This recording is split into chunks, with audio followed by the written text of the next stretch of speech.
देवर्षि नारद जी को अहंकार हो गया एक बार कि हमने काम पर विजय प्राप्त कर ली।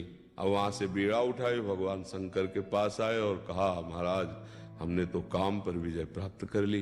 भगवान शंकर जी परम वैष्णव है, भगवान है, उन्होंने कहा देखो ये बात मन में सोचो मत। नारद जी को लगा कि ये जीते नहीं ना, क्रोध से भस्म कर दिए, तो इसीलिए इनको हमारी बड़ाई अच्छी नहीं लग रही। अब ये सीधे हरि के पास गए, बोले प्रभु आपकी कृपा से काम पर विजय प्राप्त कर ली।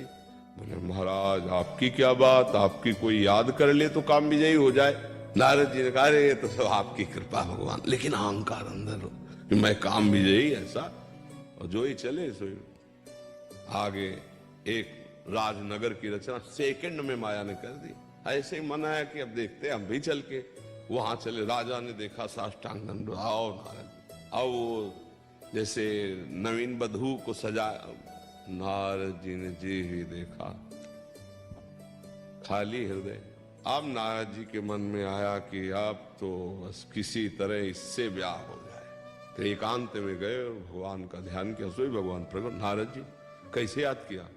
बोले प्रभु ब्याह करवा दीजिए। नहीं तो आप चाहते क्या है? बोले हरि रूप दे दो कि अगर आपका रूप मिल जाएगा तो तुरंत राजकुमारी जयमाला डाल देगी। तो भगवान ने भी उत्तर दिया हित ही नहीं, जिससे परम हित होगा मैं वही करूंगा। जाओ तुम्हें हरि रूप प्रदान किया। हरि कहते बंदर को भी।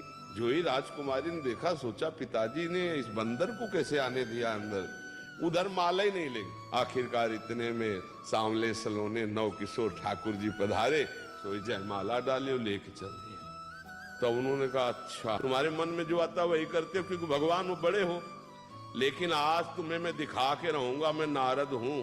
भागते हुए गए तो रास्ते में मिल गए, हंसते हुए बात करते और चिढ़ा रहे, गले में हाथ डाले राजकुमारी को, मुस्कुरा के बात कर रहे हैं। बोले रुको, भगवान रुके। बोले जिस तरह मैं स्त्री के वियोग में दुखी हो रहा हूं वैसे तुम स्त्री के वियोग में दुखी हो, मैं शाप देता हूं। और बस भगवान ने तब हरि माया दूर निवारी, तहान रमान राजकुमारी। बोले शंकर जी ने मना किया था, नहीं माने थे ना कि मैं काम विजयी, काम देख लिया ना, अहंकार कर लिया, शिव जी की बात नहीं मानी। तो हमें लगता है अगर कोई भी अहंकार आ जाएगा तो भगवान बड़ी लीलाधारी है, मिटिया मेट कर देंगे उस अहंकार को।